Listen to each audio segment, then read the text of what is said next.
Assalamualaikum dan salam Sarawakku sayang. Buletin UKAS edisi tengah hari 31 Julai 2021 bersama saya, Vivi Emir Zaika. Tumpuan berita tengah hari.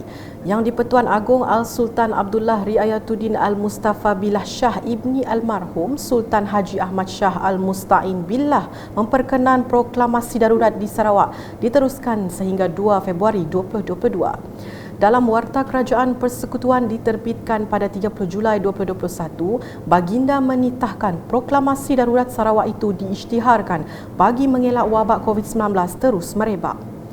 Seri Paduka Baginda bertitah Fasal 1 Perkara 150 Perlembagaan Persekutuan memperuntukkan bahawa dalam keadaan tersebut, Baginda boleh mengeluarkan suatu proklamasi darurat untuk menggantung PRN ke Dewan Undangan Negeri.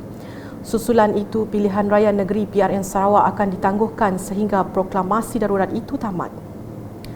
Berita seterusnya, Menteri Kebajikan Kesejahteraan Komuniti, Wanita, Keluarga dan Pembangunan Kanak-kanak Sarawak, Datuk Seri Fatimah Abdullah telah menyempurnakan penyerahan kenyalang Gold Card KGC kepada 136 orang penerima di daerah Song pada Jumaat. Jelasnya, KGC memberikan kemudahan dalam bentuk diskaun ribat atau yuran percuma di beberapa premis kesihatan, pengangkutan awam dan kedai runcit. Dalam pada itu, Adun Katibas Datuk Seri Ambrose Blikau berharap penerima KGC dapat memanfaatkan kad tersebut dengan sebaiknya. Pesan aku mengenai orang ke Gold Card, kena mana-mana. Ni ke uliah kena ke Gold Card. Tak tahu kena tinggal nanya bahasa welfare department, nanya bahasa beki, nanya bahasa pawe. And then laban register Gold Card tu, mereka mesti ada bukai. If possible, let it be ongoing. Nora, let it be ongoing. Hari tu terus pucangkin. Apa orang nak boleh datang serentak sekali. Selain itu, bantuan ihsan kematian turut diserahkan kepada 5 orang pewaris dan masing-masing menerima RM3,000. Dalam perkembangan sama, Datuk Seri Fatimah merasmikan Pusat Aktiviti Warga Emas PAWE Daerah Song yang dibina sebagai kemudahan untuk warga emas menjalankan aktiviti sosial. Datuk Seri Fatimah kemudian turut menyerahkan cek RM50,000 kepada PAWE Daerah Song dan geran RM10,000 kepada PAWE tersebut dan Pusat Pemulihan Dalam Komuniti PPDK Song. Laporan seterusnya, tindakan pantas pihak bomba Angkatan Pertahanan Awam Malaysia APM dan penduduk setempat membantu memadamkan kebakaran tanah gambut yang berlaku di Kampung Sedi Daro pada Khamis. Prihatin dengan situasi berkenaan, Menteri Muda Hal Ehwal Korporat dan UKAS merangkap Adun Semob Abdullah Saidul turut turun padang untuk meninjau situasi tersebut pada Jumaat.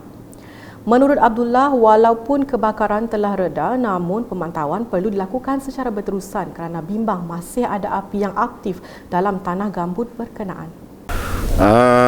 Kejadian dan laporan yang saya terima tentang kebakaran di hutan berdekatan dengan Kampung Sedi ini petang semalam dan sepanjang malam tadi kebakaran masih berlaku, tetapi hasil tindakan cepat daripada pasukan bomba dan juga dengan bantuan warga desa, kebakaran ini dapat diredakan. Walau bagaimanapun pemantauan perlu dilakukan dan juga kita juga berterima kasih kepada agensi seperti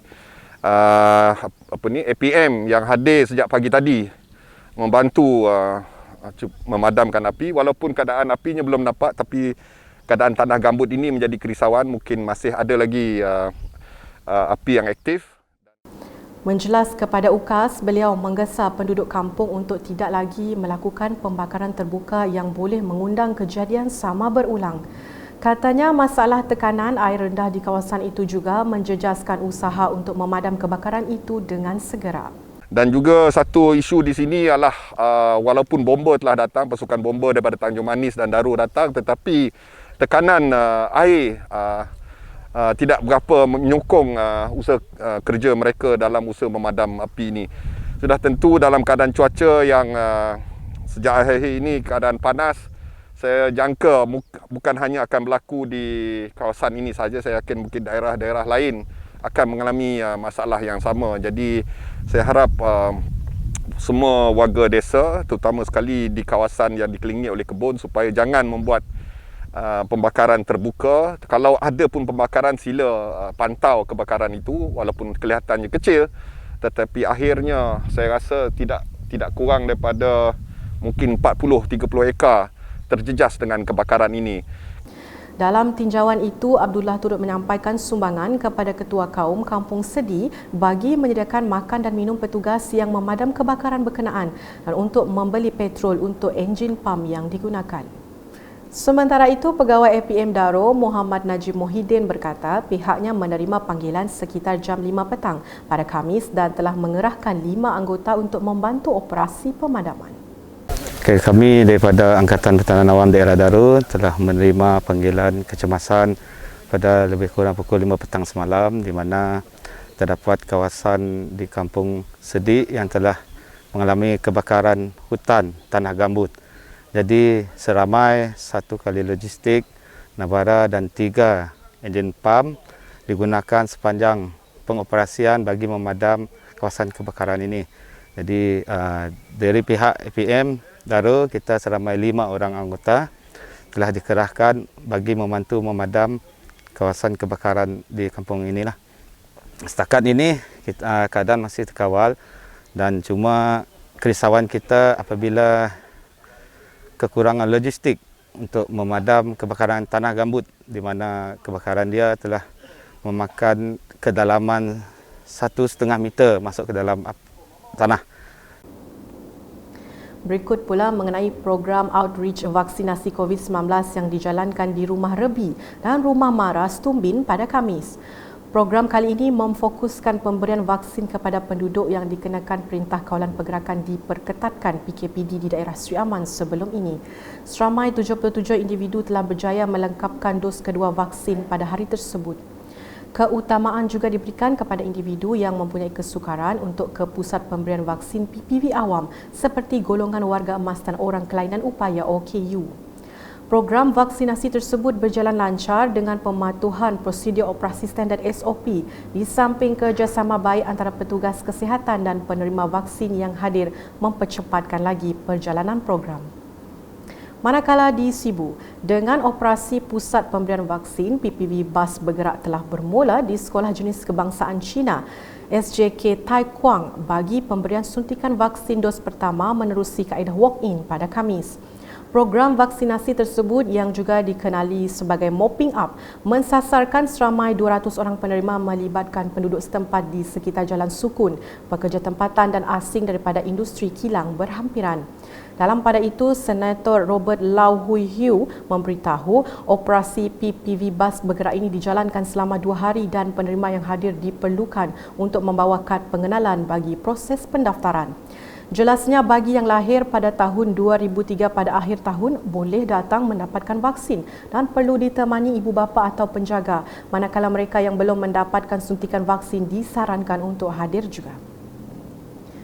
Beralih ke laporan program ziarah UKAS, seramai 50 orang individu daripada golongan yang memerlukan di kawasan Dewan Undangan Negeri Dun Samariang menerima bantuan bakul makanan menerusi program tersebut pada Jumaat.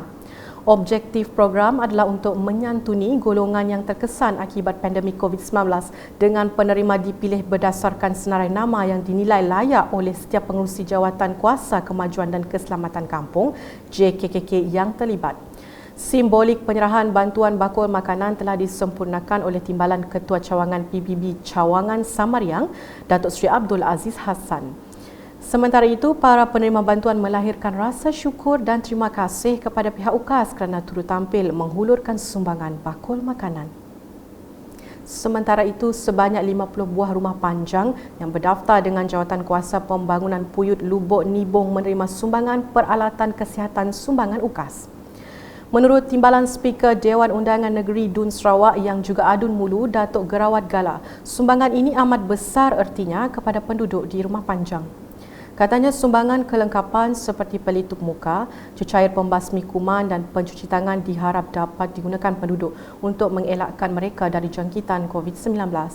Semasa menyerahkan sumbangan itu di rumah Michael Selangkor pada Khamis, beliau berkata sumbangan itu juga untuk memastikan penduduk terus kekal selamat dan sihat dengan mengamalkan prosedur operasi standard SOP yang telah ditetapkan. Ketua Masyarakat Iban Kawasan Marudi, Pemancaran di Bundan telah menerima sumbangan ini dan disaksikan Pengerusi Majlis Daerah Marudi, Kaunselor Edward Mendai dan beberapa orang tuai rumah kawasan Puyut Lubuk Nibong dan Ahli Jawatan Kuasa Pembangunan Puyut Lubuk Nibong. Di Matu, program ziarah UKAS telah dirasmikan oleh Adun Jemureng Datuk Mursyid Diraja Dr. Juanda Jaya bertempat di Masjid Kampung Bawang Matu.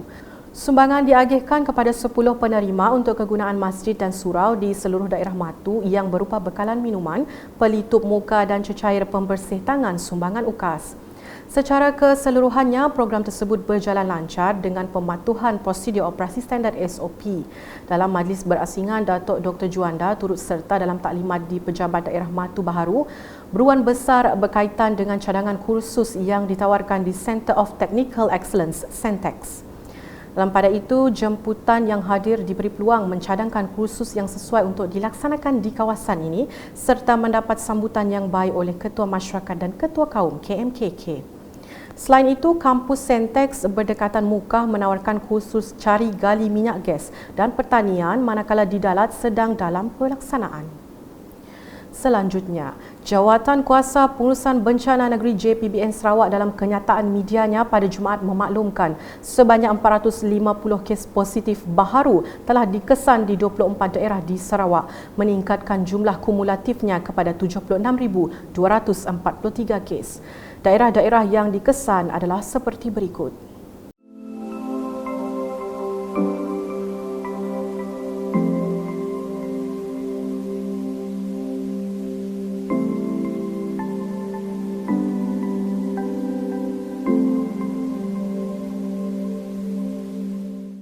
Kenyataan sama juga mengisytiharkan terdapat 9 kluster baharu direkodkan di Bau, Serian, Tatau, Saratok dan Samarahan dengan senarainya seperti tertera.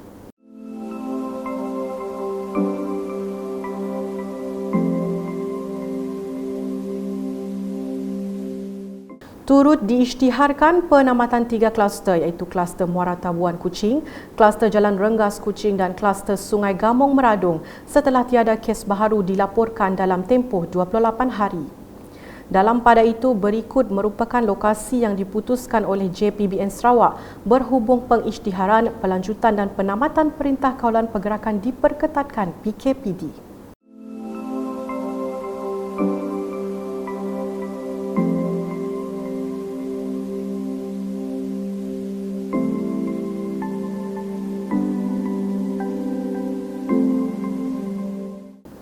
Sekian edisi Tengah Hari bersama saya Vivi Mirzaika dan kru penerbitan.